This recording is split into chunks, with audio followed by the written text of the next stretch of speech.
সূরা আবাসা। বিসমিল্লাহির রহমানির রহিম। রহমান রহিম আল্লাহ তাআলার নামে।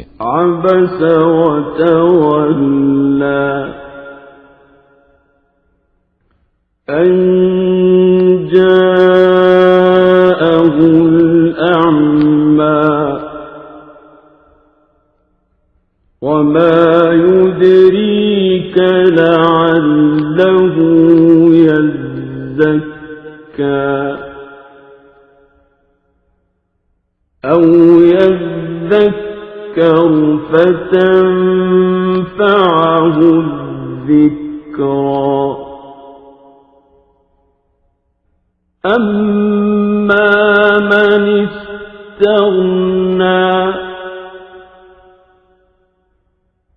فأنت له تصدى وما عليك ألا يزكى وأما من جاءك يسعى وهو يخشى فأنت عنه تلهى। সে নবী ভ্রুকুঞ্চিত করল এবং বিরক্ত হয়ে মুখ ফিরিয়ে নিল, কারণ তার সামনে একজন অন্ধ ব্যক্তি এসেছে। তুমি কি জানতে হয়তো সে অন্ধই নিজেকে পরিশুদ্ধ করে নিত, কিংবা সে উপদেশ গ্রহণ করত, তা তার জন্য হয়তো উপকারীও প্রমাণিত হতো। অপরদিকে যে হেদায়েতের প্রতি বেপরোয়া ভাব দেখালো, তুমি তার প্রতি বেশি মনোযোগ প্রদান করলে, এবং সে ব্যক্তিকে পরিশুদ্ধ করতেই হবে এমন কোন দায়িত্ব তোমার উপর অর্পণ করা হয়নি। অপরদিকে যে ব্যক্তি পরিশুদ্ধির জন্য তোমার কাছে দৌড়ে আসে এবং সে আল্লাহকে ভয় করে, তুমি তার থেকেই বিরক্ত হলে। কাল্লা ইন্নাহা তাযকিরাহ ফামান শাআ যাকারাহ ফি সুহুফিন مكرمة مرفوعة مطهرة بأيدي سفرة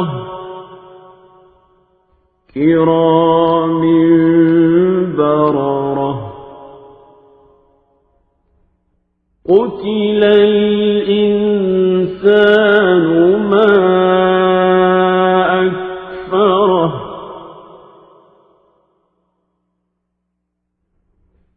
من أي شيء خلقه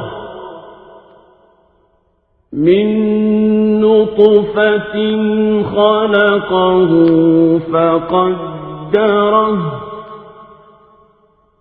ثم السبيل يسره ثم أماته فأقبره ثم إذا شاء أنشره كلا لما يقض ما أمره। কখনোই এমনটি উচিত নয়। এ কোরআন হচ্ছে একটি উপদেশ, যে চাইবে সেই তা গ্রহণ করবে, যা সম্মানিত স্থান লৌহে মাহফুজে সংরক্ষিত আছে। উঁচু মর্যাদা সম্পন্ন ও সমধিক পবিত্র এটি সংরক্ষিত থাকে মর্যাদাবান লেখকদের হাতে। তারা মহান ও পূত চরিত্র সম্পন্ন। মানুষের প্রতি অভিসম্পাত সে তাই অস্বীকার করল। আল্লাহ তাআলা কোন বস্তু থেকে তাকে পয়দা করেছেন? তিনি তাকে এক বিন্দু শুক্র থেকে পয়দা করেছেন। অতঃপর তিনি তার দেহে সব কিছুর পরিমাণ নির্ধারণ করেছেন। অতঃপর তার চলার পথ আসান করে দিয়েছেন। এরপর তিনি তাকে মৃত্যু দিয়েছেন। অতঃপর তাকে কবরে রেখেছেন।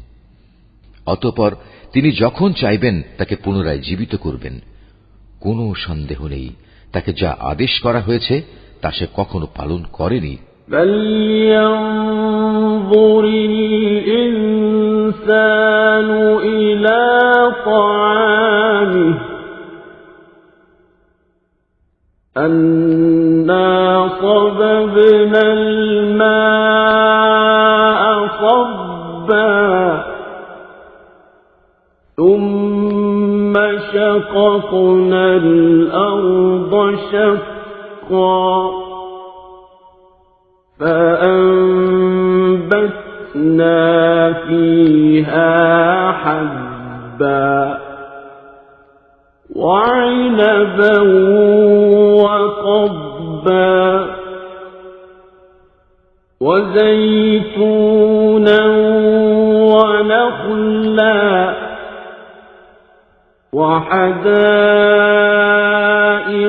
غلبا وفاكهة وأبا متاعا لكم ولأنعامكم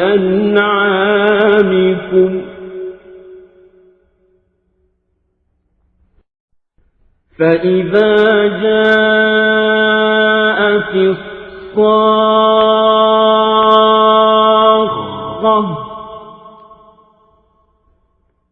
يوم يفر المرء من أخيه وأمه وأبيه وصاحبته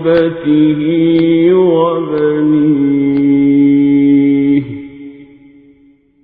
لكل امرئ منهم يومئذ شأن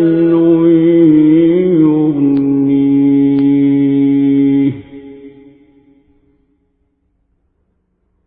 وجوه يومئذ مسفرة ضاحكة مستبشرة ووجوه يومئذ عليها غبرة ترهقها قترة أولئك هم الكفرة الفجرة মানুষ তার আহারের দিকেও একবার তাকিয়ে দেখা দরকার। আমি শুকনো ভূমিতে একসময় প্রচুর পরিমাণ পানি ঢেলেছি, এরপর জমিনকে বিদীর্ণ করেছি, অতঃপর তাতে উৎপন্ন করেছি শস্য দানা, আঙুরের থোকা ও রকমারি শাক সবজি, আর উৎপন্ন করেছি জৈতুন ও খেজুর সহ বিভিন্ন ধরনের ফলমূল। আরও রয়েছে শ্যামল ঘন বাগান, উৎপন্ন করেছি ফলমূল ও ঘাস। এসবই তোমাদের ও তোমাদের গৃহপালিত জন্তু জানোয়ারের উপকার ও উপভোগের জন্য। অতঃপর যখন বিকট আওয়াজ আসবে, সেদিন মানুষ তার নিজ ভাইয়ের কাছ থেকে পালাতে থাকবে তার নিজের মা থেকে, নিজের বাপ থেকে, সহধর্মিণী থেকে, এমনকি তার ছেলে মেয়েদের থেকেও। সেদিন তাদের প্রত্যেকের জন্যই পরিস্থিতি এমন ভয়াবহ হবে যে তাই তার ব্যস্ততার জন্য যথেষ্ট হবে। কিছু সংখ্যক মানুষের চেহারা সেদিন উজ্জ্বল হবে, তারা সহাস্য ও প্রফুল্ল থাকবে। অপরদিকে সেদিন কিছু সংখ্যক চেহারা কুৎসিত হবে, তার উপর যেন ধুলাবালি পড়ে থাকবে, মলিনতায় তা সম্পূর্ণ ছেয়ে যাবে। এ লোকগুলোই হচ্ছে কিতাব অস্বীকারী এবং এরাই হচ্ছে